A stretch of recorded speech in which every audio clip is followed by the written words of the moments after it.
আসসালামু আলাইকুম প্রিয় দর্শক, আপনাদের স্বাগত জানাচ্ছি। কালকে ডক্টর জয়শঙ্করের 4 ঘন্টার যে ঝটিকা সফর ঢাকায়, সেটা খুব নাটকীয় ছিল। নাটকীয় বলতে এর পরতে পরতে সমস্ত দারুণ দারুণ ঘটনা ঘটে, চমকপ্রদ। তিনি তো কুর্মিটোলা এয়ারপোর্টে নেমেছেন, ওটা হচ্ছে এয়ারবেস। এখনো ভারতীয় বিমান বাহিনীর যে বিমান,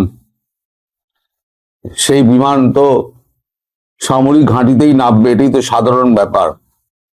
উনি তো ভারতীয় বায়ুসেনার বিমানে গেছিলেন, স্পেশাল ফ্লাইটে, এবং ওনার সঙ্গে দেখা করার জন্য সংসদের একটা বড় জায়গা একটা খুলে দেওয়া হয়েছিল। সেখানে উপস্থিত ছিলেন তারেক রহমান, তার স্ত্রী ডক্টর জুবেইদা রহমান, তার মেয়ে জাইমা রহমান, আমির খসরু মাহমুদ চৌধুরী, এরা ওই ঘরটায় ছিলেন। আর ভারতীয় কয়েকজন কর্মকর্তা তারা উপস্থিত ছিলেন, এবং কি বলে, সিকিউরিটির লোকজন ছিলেন। তো প্রথমে ওনাদের সঙ্গে তারেক রহমান, জুবেইদা রহমান, তাদের মেয়ের সঙ্গে কিছুক্ষণ ডক্টর জয়শঙ্কর কথা বলেন, সকলের সঙ্গে হাত মেলান, নমস্কার করেন এবং নিজের শোক ব্যক্ত করেন, এবং বলেন যে আমি এসেছি ভারতবাসীর 140 কোটি দেশের শোক আপনাকে জানাতে, যে আপনার যে গ্রেট লস হয়েছে তা জীবনে তো পূরণ হবে না। আমরা আশা করব আপনি খুব শীঘ্রই এই শোক কাটিয়ে উঠুন এবং কর্মব্যস্ত জীবনে ফিরে আসুন। আমাদের সকলের শুভেচ্ছা, 140 কোটি মানুষের শুভেচ্ছা বার্তা আমি আপনাকে দিয়ে গেলাম। এই যখন কথাবার্তা হচ্ছে, তখন পাশের ঘরে লবিতে তখন কি অবস্থা ভাবুন।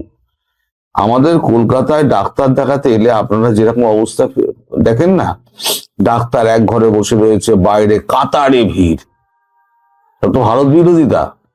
কিন্তু ডক্টর জয়শঙ্করের সঙ্গে দেখা করার জন্য, একটা ফটো সেশন করার জন্য কাতারে ভিড়, দাঁড়াবার জায়গা নেই। ওখানেই একটি পাশের ঘরে অপেক্ষা করছিলেন আমাদের ডক্টর ইউনুস, লুৎফে সিদ্দিকী এবং রামিয়া মুর্শেদ।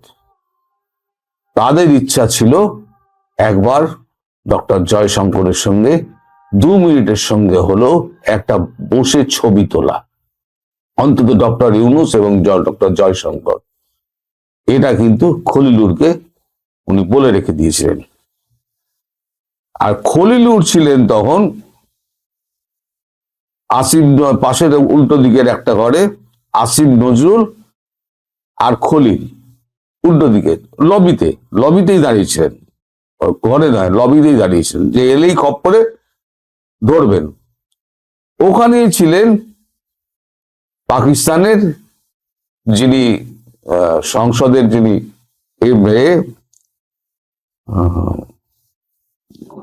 কি বলে, যাই হোক, পাকিস্তানের একজন প্রতিনিধি ছিলেন, তিনি ওখানে উপস্থিত ছিলেন। স্পিকার, সব পাকিস্তান পার্লামেন্টের স্পিকার, তিনি উপস্থিত ছিলেন। তো কথাবার্তা শেষে যখন উনি বেরোন, তখন ওনাকে ধরেন খলিলুর রহমান, ধরে বলেন, স্যার আমার সঙ্গে তো বসে আপনাকে তো একটা ছবি তুলতেই হবে। খলিলুরকে দেখে খলিলুর তখন কাচুমাচু অবস্থায় বলে, স্যার আমার তো চাকরি চলে যাবে, আপনি যদি একটু বসে আমার সঙ্গে না একটা ছবি তোলেন, কথা হোক না হোক, অন্তত ছবিটা তো অন্তত তুলি।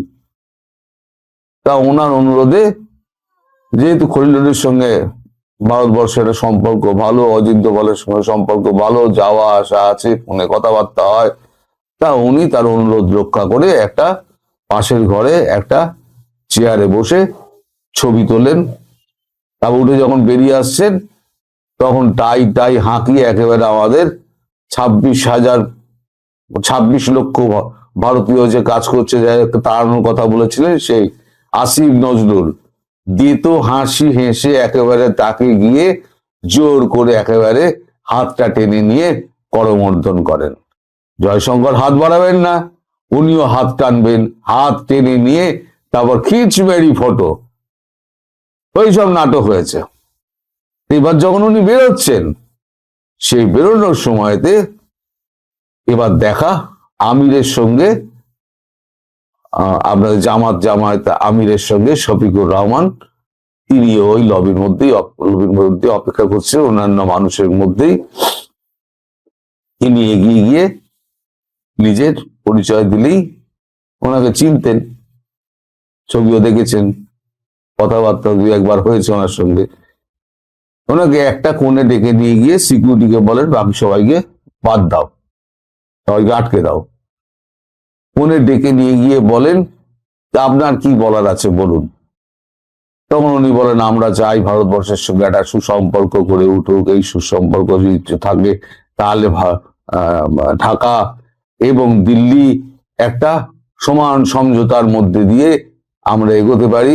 এই ব্যাপারে দিল্লির মতামত আমি জানতে চাইছি, আপনারা আমাদেরকে কতটুকু সাপোর্ট করেন।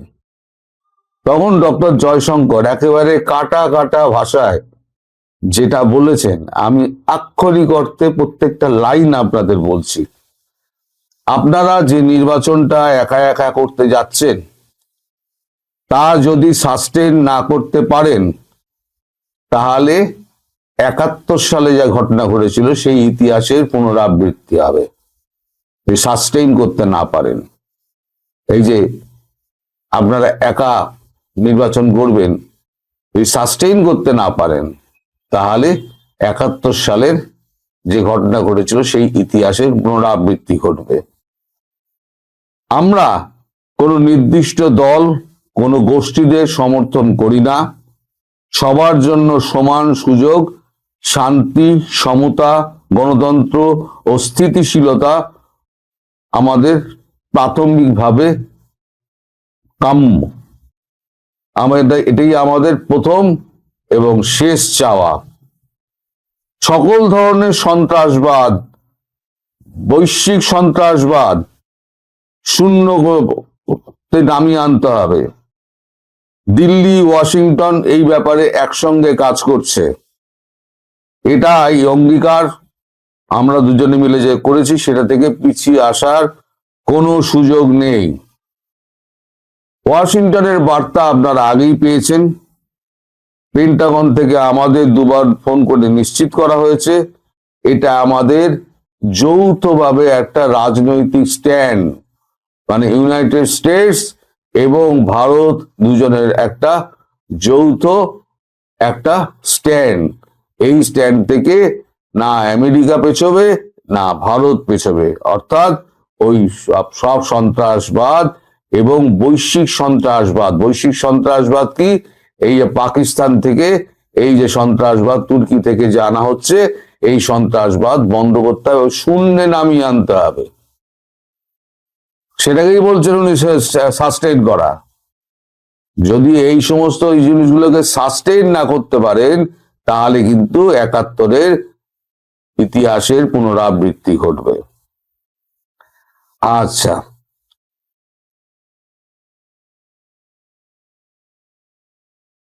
সৎ প্রতিবেশী হিসেবে ভারত বাংলাদেশকে চায়, এর অন্যথা ভারত সহ্য করবে না। এরপরে যখন কথা শেষ হয়ে যায়, কথা হয় মাত্র 7 মিনিট 45 সেকেন্ড। একেবারে প্রত্যেকটা জিনিস আমাদের নোট হয়। 7 মিনিট 45 সেকেন্ড কথা বলার পর উনি যখন বেরিয়ে যাবেন, সেই সময় তো ওনাকে একটা কাগজ ধরাতে চান জামাতের আমির। উনি বলেন যে এইভাবে ডিপ্লোম্যাটিক চ্যানেল ছাড়া এইভাবে কোনো কাগজ আমরা নিই না। আপনাকে যদি কোনো চিঠি বা কোনো অনুরোধ পাঠাতে হয়, ডিপ্লোম্যাটিক চ্যানেলে পাঠাবেন। এগুলো হাতে চিঠি নোয়া, এগুলো কূটনীতিতে চলে না। আপনারা কূটনীতি নিয়ে একটুখানি খোঁজ খবর রাখুন, তাহলেই বুঝতে পেরে যাবেন। মানে এখানে একটুখানি ঠুকে দিলেন যে তোমরা কিছুই জানো না।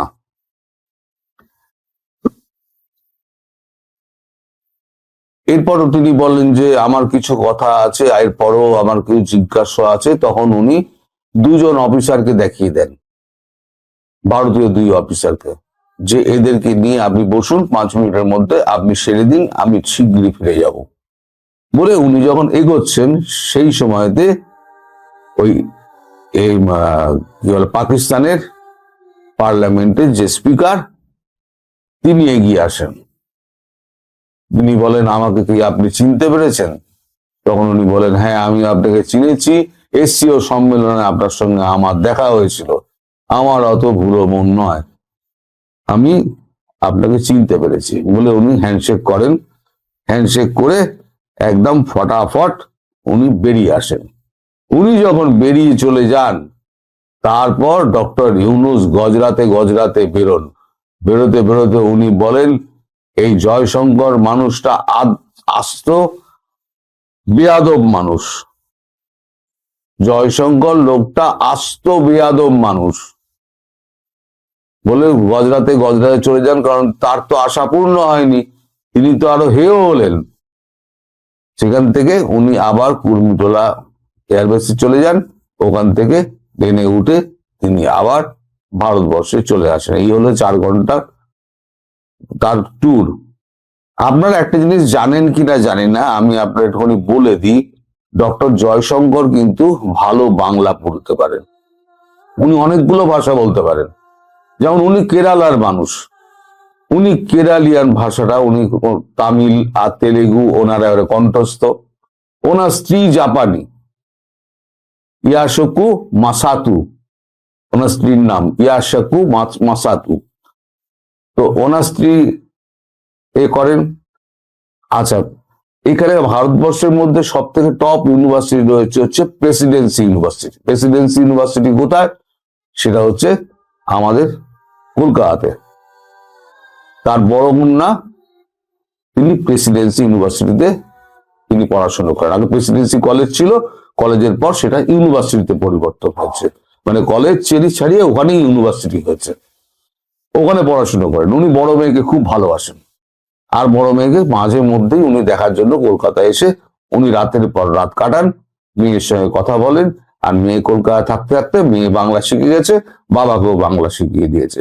সুতরাং উনি বাংলা ভাষাটা মোটামুটি রপ্ত করে ফেলেছেন, মেয়ের সঙ্গে বাংলা ভাষাতেই উনি টেলিফোনে কথাবার্তা বলেন। মেয়ে হলো ওনার প্রাণ। সুতরাং এই যে যত কনভারসেশন হয়েছে সব কিন্তু বাংলায় হয়েছে।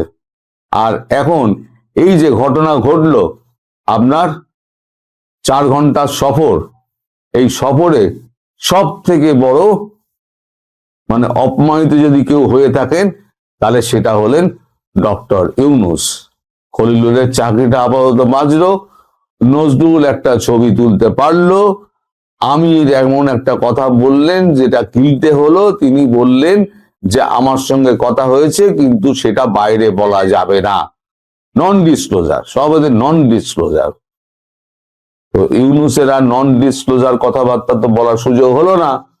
তাই ইউনূস তখন বললেন যে আস্ত বেয়াদব মানুষ। তাই বেয়াদব মানুষটার সঙ্গে দেখা করার জন্য ওই লাইন দিয়ে বসছিলেন কেন? আপনাদের তো সব ভারত বিরোধী আচরণ। এবার ভারত বিরোধী আচরণ বেরিয়ে গেছে। প্রিয় সুধী, যে যেখান থেকে দেখছেন সবাইকে অনেক অনেক প্রীতি ও শুভেচ্ছা। আজ 31শে ডিসেম্বর 2025 সাল। আগামীকালে সূর্যোদয়টি হবে 2026 সালের 1 জানুয়ারি। নতুন একটি বছর আমাদের সকলের জীবনে যেন সুন্দর এবং সুস্থির এবং সুন্দর একটি বাংলাদেশ নিয়ে আসে, সারা বিশ্ব যেন শান্তিময় হয়ে ওঠে। সবাইকে নববর্ষের শুভেচ্ছা, হ্যাপি নিউ ইয়ার। আজকে যে বিষয়টি নিয়ে কথা বলতে চাই সেটি হচ্ছে বাংলাদেশের একজন বিশিষ্ট রাজনীতিবিদ, যিনি দুইবার বাংলাদেশের প্রধানমন্ত্রী ছিলেন, বেগম খালেদা জিয়া। তিনি সাম্প্রতিক মারা গিয়েছেন। তার মৃত্যুর পর তাকে আজকে সমাধিস্থ করা হয়েছে, তার বিদায়ী আত্মার মাগফিরাত কামনা করি এবং শোক সন্তপ্ত পরিবারের প্রতি সমবেদনা জানাই। বাংলাদেশের ভবিষ্যৎ রাজনীতি কোন দিকে মোড় নেবে? বেগম খালেদা জিয়া পরপারে পাড়ি জমিয়েছেন, শেখ হাসিনা তিনি ভারতে আশ্রয় নিয়েছেন। বাংলাদেশের স্বাধীনতা পরবর্তী সময়ে 1990 সাল থেকে যদি আমরা হিসাব করি তাহলে আজকে 35 বছর, এই 35 বছর টানা প্রধানমন্ত্রী শেখ হাসিনা এবং বেগম খালেদা জিয়া বাংলাদেশ শাসন করেছেন। মাঝখান দিয়ে মঈনুদ্দিন ফখরুদ্দিন এবং ডক্টর ইউনূসের মিলিয়ে মোট 3.5 বছর। এই 3.5 বছর বাদ দিলে গত 32 বছর প্রায় বেগম খালেদা জিয়া এবং প্রধানমন্ত্রী শেখ হাসিনার হাত ধরেই বাংলাদেশ এগিয়েছে। একটি দরিদ্র রাষ্ট্র, তৃতীয় বিশ্বের সবচাইতে তলানিতে থাকা একটি রাষ্ট্র, এই দুইজন নেত্রীর হাত ধরে বাংলাদেশ কিন্তু পৃথিবীতে এখন গোনার মতো একটি দেশে পরিণত হয়েছে। মাথাপিছু আয় $3000 কাছাকাছি এবং মানুষের অন্ন, বস্ত্র, বাসস্থান, শিক্ষা, চিকিৎসা দক্ষিণ পূর্ব এশিয়ার অন্য দেশের তুলনায় বাংলাদেশের অবস্থান কম্পারেটিভলি ভালো। বাংলাদেশের অবস্থাটি যেখানে খারাপ সেটি হচ্ছে রাজনৈতিক স্থিতিশীলতা বাংলাদেশে এই মুহূর্তে নেই বললেই চলে। একটি অনির্বাচিত সরকার মৌলবাদী গোষ্ঠীকে তার সাথে নিয়ে রাষ্ট্রকে অকার্যকর করে ফেলছে। এই অকার্যকর রাষ্ট্র থেকে একটি কার্যকর রাষ্ট্রের দিকে রওনা দেওয়ার পথে 12ই ফেব্রুয়ারিতে একটি নির্বাচন। সেই নির্বাচনে বাংলাদেশের প্রাচীনতম এবং সর্ববৃহৎ দল আওয়ামী লীগ অনুপস্থিত। আওয়ামী লীগের অনুপস্থিতিতে দুইটি জোট ক্ষমতার দ্বন্দ্বে, ক্ষমতার লড়াইয়ে লিপ্ত হচ্ছে। একটি জামায়াতের অধীনে, অর্থাৎ 1971 সালে 16ই ডিসেম্বর যারা পরাজয় স্বীকার করে সারেন্ডার করেছিল সহরওয়ার্দী উদ্যানে, সেই তাদের নেতৃত্বে 8টি দল আর বিএনপির নেতৃত্বে আরো কিছু ছোটখাটো দল মিলে নির্বাচন হবে। এখন খালেদা জিয়া যখন বেঁচে ছিলেন তখন তিনি কিন্তু গত 40 বছর, অর্থাৎ জিয়াউর রহমান নিহত হওয়ার পর আজকে 40 বছরে খালেদা জিয়া কিন্তু দলকে একটা সুশৃঙ্খলার ভিতরে রেখেছেন। তার একক নেতৃত্বকে কেউ চ্যালেঞ্জ করেনি এবং তার নেতৃত্বে দল সুসংগঠিতভাবে দুইবার ক্ষমতায় এসছে। যদিও গত 17 বছর তারা ক্ষমতার বাইরে, কিন্তু খালেদা জিয়া জেলখানার ভিতরে থেকেও নেতৃত্ব দিয়েছেন, জেলের বাইরে থেকেও নেতৃত্ব দিয়েছেন। এখন খালেদা জিয়ার অ্যাবসেন্সে তার ছেলে তারেক রহমান সেই নেতৃত্বটি দিতে পারবেন কিনা, তার নেতৃত্বের সেই যোগ্যতা আছে কিনা এবং তিনি কতটা সফল হবেন দলকে এই এককভাবে ডিল করার জন্য, এখন এইটা দেখার ব্যাপার। আপনারা যদি দেখেন যে আমরা সাধারণত কারো অভিজ্ঞতা থেকে আমরা ভবিষ্যৎ সম্পর্কে বলি তার কর্মকাণ্ড দেখে। তারেক রহমান সাহেব বাংলাদেশের একেবারে পিয়ন থেকে শুরু করে যদি আপনি সচিবালয়ের সচিব ধরেন, সেখান পর্যন্ত কোনো সরকারি কর্মকাণ্ডে তিনি কখনো সম্পৃক্ত ছিলেন না, অথবা তিনি ইউনিয়ন পরিষদের মেম্বার থেকে শুরু করে পার্লামেন্ট মেম্বার পর্যন্ত কোনো নির্বাচিত জনপ্রতিনিধিও ছিলেন না, অথবা তার দলও তাকে এর আগে কখনো দলের প্রধানও হননি বা কোনো টেকনোক্রেট মন্ত্রী হয়েও তিনি কিন্তু ক্ষমতা চালিয়ে আমাদেরকে দেখাতে পারেননি। এখন তার যে ভবিষ্যতের রাষ্ট্র পরিচালনার যোগ্যতা সেটা আমরা ভবিষ্যতে দেখব। আজকে পর্যন্ত আমরা এর কিছুই জানি না।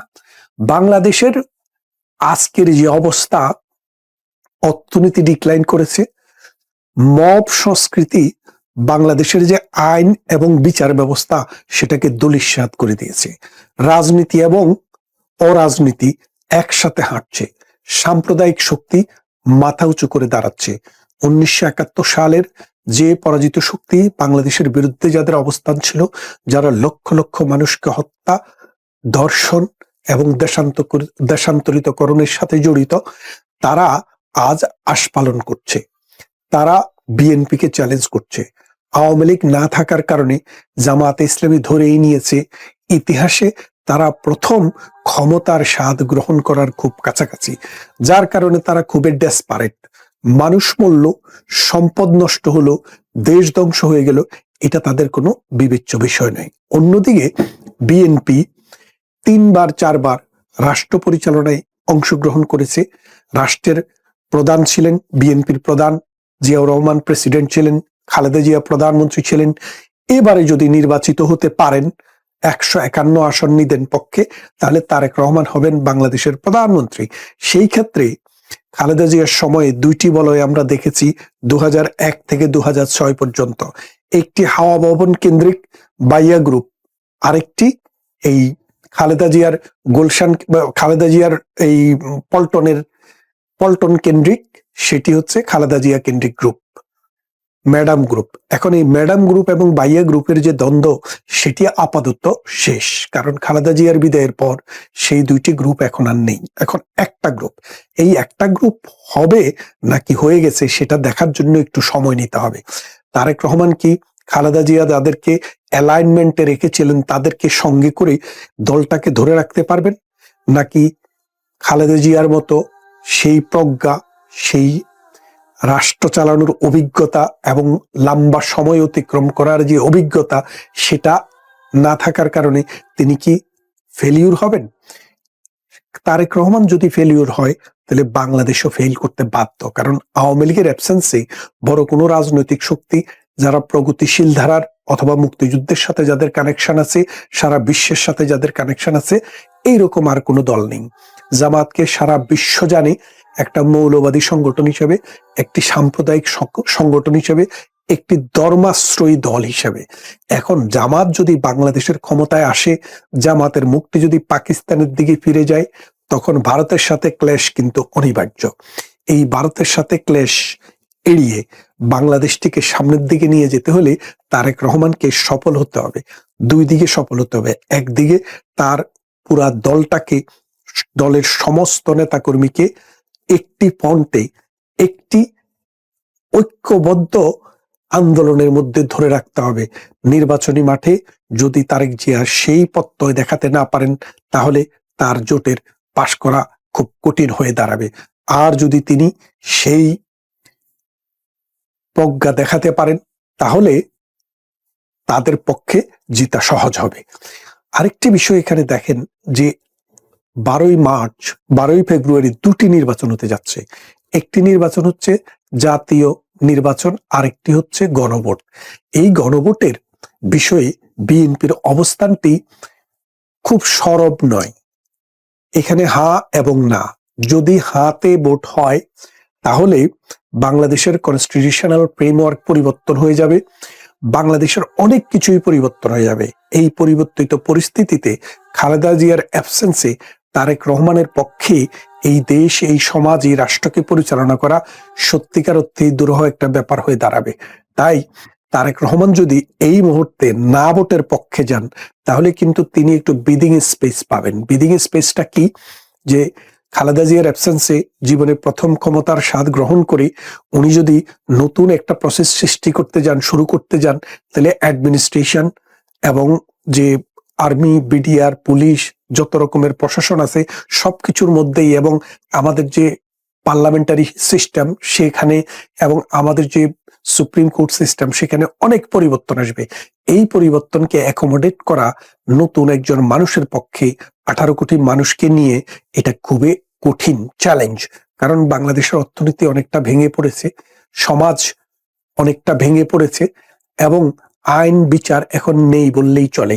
মবের রাজত্ব চারদিকে চলছে, কে কাকে কখন হত্যা করছে, কে কাকে তুলে নিয়ে যাচ্ছে, এর কিন্তু কোনো ইয়াত্তা নাই। এমন অবস্থায় বিএনপি যদি এবার এই সিদ্ধান্তটি গ্রহণ করে যে আমরা নাতে ভোট দেব, তাহলে অন্তত একটা সার্টেন টাইম তারেক রহমান পাবেন, যাতে করে তিনি নিজেকে গুছিয়ে নিতে পারেন, অ্যাডমিনিস্ট্রেশনটাকে কন্ট্রোলে নিতে পারেন, পার্টির কন্ট্রোলটা নিতে পারেন, এবং বিরোধী যারা থাকবে তাদেরকেও একটা মানে নিয়ন্ত্রণের মধ্যে রাখতে পারেন। নিয়ন্ত্রণ বলতে আমি যেটাকে বোঝাচ্ছি যে উচ্ছৃঙ্খলতা থেকে নিয়ন্ত্রণ। এই অবস্থায় যদি তিনি হা ভোট দিকে যান, তাহলে তার জন্য চ্যালেঞ্জ দুইটি। একদিকে হলো নতুন অবস্থার সাথে খাপ খাওয়ানো, আরেক হলো এই যে রাজনৈতিক যে শক্তিগুলো আছে তার বিরোধী শক্তি, এই বিরোধী শক্তি কিন্তু কট্টর শক্তি, এই শক্তির সাথে লড়াই করা। এখন তিনি কোনটা চুজ করবেন, যে মানে প্রচলিত ব্যবস্থায় আরো কিছুদিন থাকা, নাকি নতুন ব্যবস্থায় যাওয়া? এখন বিএনপির যে পুরানা নেতারা আছেন, আগের যেসব নেতৃত্ব রয়েছেন, তাদের সাথে বেগম খালেদা জিয়ার সম্পর্কটা, দূরত্বটা কম ছিল। তারেক রহমানের সাথে তাদের দূরত্ব অনেক বেশি ছিল। তাদের সাথে এখন তারেক রহমানের সম্পর্কটার মেকানিজমটা, কেমিস্ট্রিটা কিরকম হয়, সেটাও একটা বিষয় আমাদেরকে দেখতে হবে। আজকে বাংলাদেশের যে অবস্থা, এই অবস্থায় যদি তারেক রহমান তার দলকে ঐক্যে না রাখতে পারেন এবং তিনি যদি প্রচলিত ব্যবস্থা, অর্থাৎ 1971 সাল থেকে যে ব্যবস্থা চলে এসছে, সেই ব্যবস্থাটিকে, সেই সংবিধানটিকে ধরে রাখতে না পারেন, তাহলে তার জন্য যে চ্যালেঞ্জ হবে, সেই চ্যালেঞ্জে বিএনপি টিকে থাকতে পারবে কিনা, সেটা একটা বড় প্রশ্নের বিষয় হয়ে দাঁড়াচ্ছে। আর এবারের নির্বাচনে যদি তারেক রহমান সাহেব জিততে না পারেন, তাহলে কিন্তু তিনি দলের প্রধান নেতা হিসেবে ভবিষ্যতে আর থাকতে পারবেন কিনা, সেটা কিন্তু প্রশ্নাতীত নয়। তাই আমি বলবো, তারেক রহমানকে এখন বুদ্ধিদীপ্তভাবে দলের সিনিয়র নেতাদের সাথে, বাংলাদেশের কনস্টিটিউশনাল ফ্রেমওয়ার্কের সাথে, 71-এর যে মহান মুক্তিযুদ্ধের আত্মত্যাগ, সেই স্পিরিটের সাথে একাত্ম হয়ে কাজ করতে হবে। যদি তা করতে না পারেন, তাহলে তারেক রহমানের জন্য এবং দেশের জন্য খুবই খারাপ কিছু অপেক্ষা করছে সামনের দিনগুলোতে। কিন্তু আমরা চাই দেশ ভালোর দিকে যাক, সুস্থতার দিকে যাক, গণতন্ত্র এবং মানবিক মূল্যবোধ বাংলাদেশে প্রতিষ্ঠা হোক, rule of law, basis of civilisation, সেই রুল অফ লটি ফিরে আসুক, মবের পরাজয় ঘটুক। ভালো